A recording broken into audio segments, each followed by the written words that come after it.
برباد کرنا چاہتے ہو؟ بات کہتے ہیں یہ فاغتش جو موت سے ڈرتا نہیں ذرا روح محمد اس کے بدن سے نکال دو. کافر کہتے ہیں روح محمد ہی نکالو تو مجھے بہت دل پر نکالو. تو روح محمد ہی نکلی ہے نا, 78 سال ہوئے ہیں تو حضور کی تلوار کی بات نہیں ہو رہی.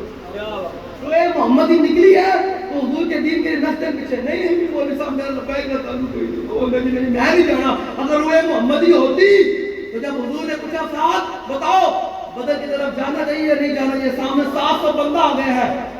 بدر میں علماء بیٹھے, میری غلطی نہ کٹن, 313 تو سارے جنوں بدری تھے, لیکن جو بدر میں صحابہ شریک ہوئے باقی وہ حضور نے حصہ دیا. جو بدر میں شریک ہوئے لڑنے والے وہ 305 تھے. کتنے اب کتنی تلواریں تھیں صحابہ کے بارے میں؟ 8 تلواریں. 305 میں سے 8 نکالے تو بڑی کتنے تھے؟ 297 افراد کے بعد تلواریں نہیں تھیں. کتنے بھائی؟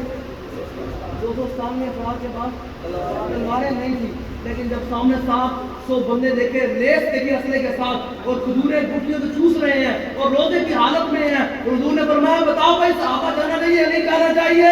تو سعد بن معاذ کھڑے ہو گئے. یہ ہے غلامی. جب روح محمدی اندر ہو نا, اندر دل میں, تو پھر جب سامنے لشکر دیکھ کر یہ نہیں کہا حضور کیسے لڑیں گے, تلواریں بھی نہیں ہیں, کھانے کے لیے سامان بھی نہیں ہے, کیسے لڑیں گے؟ انہوں نے کہا حضور آپ ہم سے پوچھتے ہیں سر حبال من شیطا وطا حبال من شیطا سالم من شیطا آدھے من شیطا خود من اموالنا ما شیطا و آدھے. حضور آپ حکم تو دیں, ہم کیسر و کسوہ کے ساتھ بھی جنگ چھیڑ دیں گے. آپ حکم تو دیں, ہم گھوڑوں سمندروں میں بھی ڈال دیں گے. جب حضور کی شان میں روح محمدی ہو تو پھر جب ایسے بات کریں کہ مالک کان نہیں لگن دے دے. جب صحابی نے یہ بات کی بڑھ کر حضور کی عزت پر, میرے آقا و مولا کے چہرے انور کی جو پہلی کیا بات ہے, کہتے ہیں فوشی کا وجہ رسول اللہ, کہتے ہیں حضور کے چہرے انور چمک اٹھا. حضور کے چہرے انور. انس بن مالک کہتے ہیں کان رسول اللہ صلی اللہ علیہ وسلم احسن الناس, کہتے ہیں حضور کائنات کے سب تو زیادہ سونے ہیں.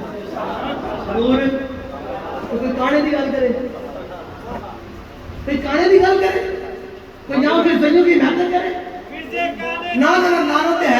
او بھائی لعنت عظمت ہونے دے ہے, عظمت میں یارت بھی لعنت کہہ رہی ہے. بس آقا حضور کا نام بلند کرنا, تاجدار ختم نبوت